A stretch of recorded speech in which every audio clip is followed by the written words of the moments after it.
Je me réveille le premier, bien reposé. Mes camarades dorment encore. Rien n'a changé dans notre prison. Je respire difficilement. L'air est lourd et nous sommes 3 à respirer. Il faut remplacer l'air de notre cabine et celui du sous-marin.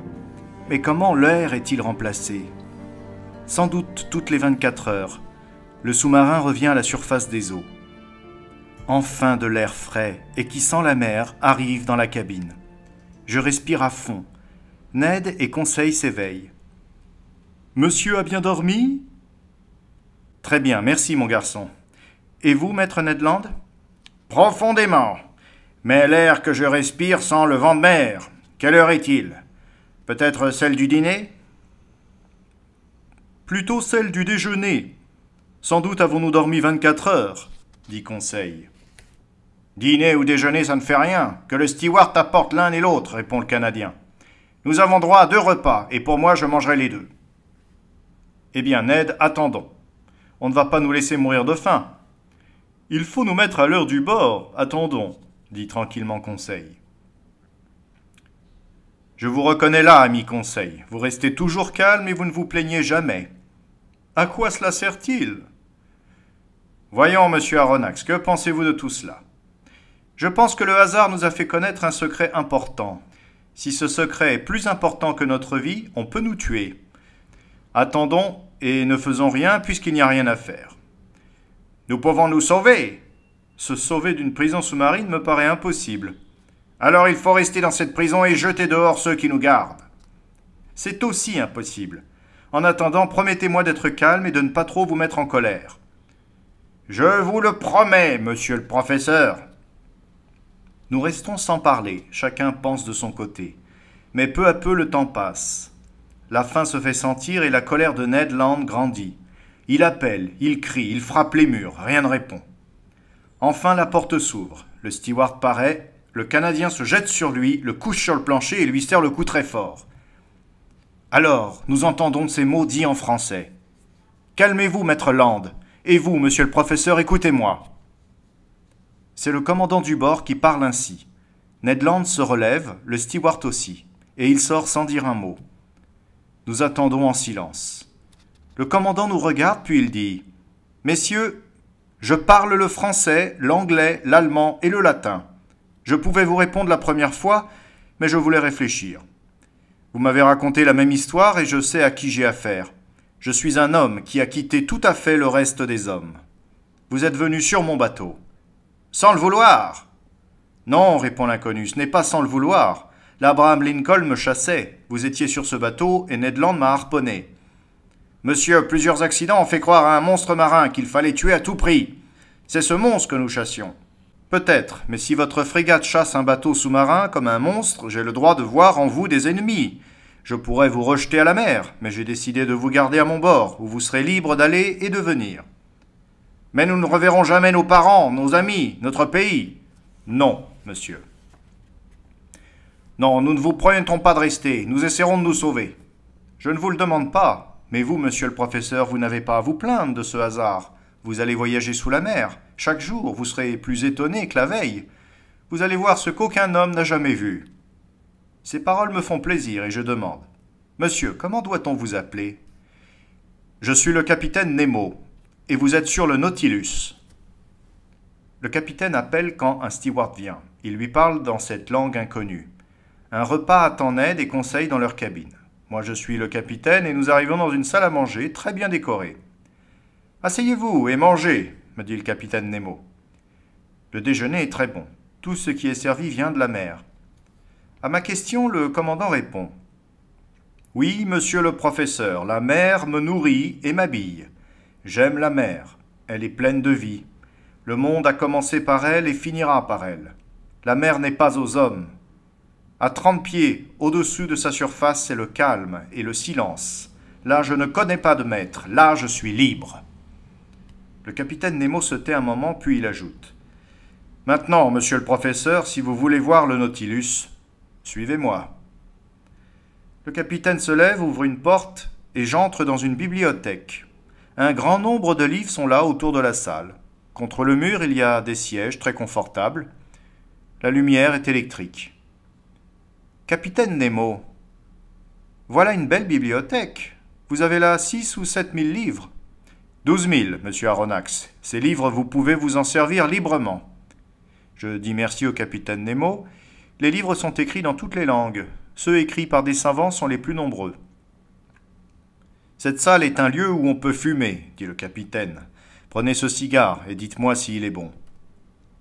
Et il est très bon. Mais ce n'est pas du tabac. Non, c'est une plante marine qui le produit. À ce moment, le capitaine Nemo ouvre une porte et nous passons dans un très grand salon de 10 mètres sur 6, bien éclairé. Il y a là des merveilles, une trentaine de peintures au mur, des livres de musique, des plantes, des coquillages et tout ce que produit la mer. Je regarde avec grand plaisir toutes ces choses merveilleuses. Le capitaine Nemo me dit « Toutes ces choses, je les ai ramassées de ma main dans toutes les mers. Capitaine, je suis curieux de savoir comment marche ce bateau. Je vois ici des appareils, je voudrais savoir à quoi ils servent. » Monsieur le professeur, les mêmes appareils se trouvent dans ma chambre. C'est là que je vais vous expliquer à quoi ils sont utiles. Mais avant, allons à votre cabine. Venez voir comment vous serez installé à bord du Nautilus. Je suis le capitaine Nemo.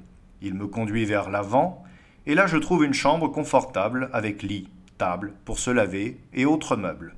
« Votre chambre est à côté de ma cabine, me dit-il, et ma cabine donne sur le salon que nous venons de quitter. » J'entre dans la cabine du capitaine. Un lit de fer, une table de travail, quelques meubles. Le capitaine Nemo me montre un siège. « Veuillez vous asseoir. » Je m'assois, et il commence à parler. « Monsieur, dit le capitaine Nemo, voici les appareils nécessaires pour faire naviguer le Nautilus. Vous connaissez le thermomètre, le baromètre, la boussole, les lunettes de jour et de nuit? Je les connais, mais celui-ci n'est pas un manomètre. Si, il donne la pression extérieure de l'eau, donc la profondeur où se tient le Nautilus. Pour les autres, je dois vous expliquer quelque chose. Écoutez-moi. J'emploie sur mon bateau quelque chose de très fort et qui fait tout ce que je veux. Cette force m'éclaire, me chauffe et fait marcher mes machines. C'est l'électricité. Mais les corps que vous employez pour la produire s'usent vite. Comment les remplacez-vous puisque vous n'allez jamais à terre? Je demande à la mer de me donner tout ce qu'il me faut pour produire mon électricité. Je dois tout à l'océan. L'électricité donne au Nautilus le chauffage, la lumière, le mouvement, la vie en un mot. Et l'air que vous respirez. Je pourrais le produire, mais ce n'est pas nécessaire. Je remonte quand il me plaît à la surface de la mer et je peux faire des provisions d'air sous pression. Tout marche à l'électricité à bord. Cette pendule, cet appareil qui vient de l'hélice et me donne la vitesse vraie du bateau. Ce n'est pas fini. Suivez-moi, nous allons voir l'arrière du navire. Je suis le capitaine et au milieu du sous-marin se trouve une échelle de fer allant vers le haut. Il me dit « Cette échelle conduit à un canot qui est solidement attaché à la coque.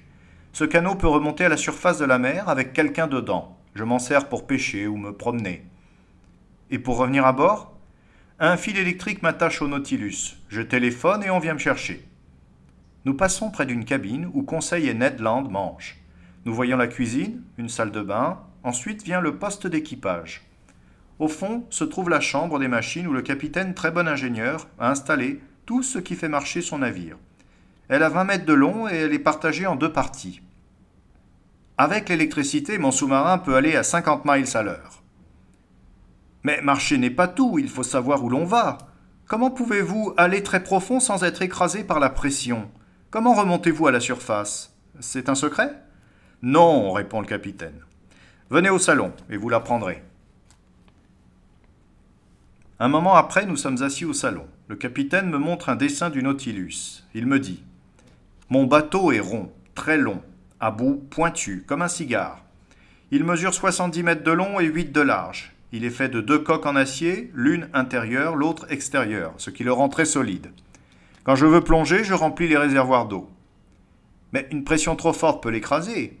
Non, monsieur, je peux descendre aussi profond que je veux et je chasse l'eau des réservoirs quand je veux remonter. Mais pour chasser l'eau, il faut une force. Très grande, oui. Seule l'électricité peut me la donner. La force de mes machines est à peu près infinie. Et il ajoute « Je dois vous expliquer comment on manœuvre le Nautilus. Pour faire aller ce bateau sur bâbord et tribord, je me sers d'un large gouvernail. Pour le faire aller vers le bas et vers le haut, j'ai placé de chaque côté du Nautilus 2 autres gouvernails qui se manœuvrent de l'intérieur. Comment le pilote peut-il suivre la route sous l'eau? Il est placé dans une cabine couverte de vitre qui sort de la coque. Le verre qui se casse facilement est très résistant à la pression. Et comment voit-on au milieu des profondeurs marines? Ah, derrière le pilote, une très forte lampe électrique éclaire la mer à un demi-mile. Mais c'est merveilleux, capitaine. Mais avez-vous voulu le choc du Nautilus et du Scotia? Pas du tout. C'est sans le vouloir que le choc s'est produit. Et l'Abraham Lincoln? On me chassait, je me suis défendu. Mais ce que j'ai fait à la frégate peut être réparé dans le prochain port. Capitaine, c'est un merveilleux bateau que votre Nautilus. Oui, monsieur, je suis à la fois l'ingénieur, celui qui l'a construit, et le capitaine de ce navire, et je l'aime comme mon enfant. Mais comment avez-vous pu construire en secret le Nautilus? Chacun de ces morceaux m'est arrivé d'un point différent de la Terre. J'ai installé mes ateliers sur une petite île perdue en plein océan. Mes compagnons et moi, nous l'avons construit, puis nous avons mis le feu à tout ce que nous avions installé. Votre navire a dû coûter très cher. Oui, très cher. Vous êtes donc très riche, capitaine. Riche à l'infini.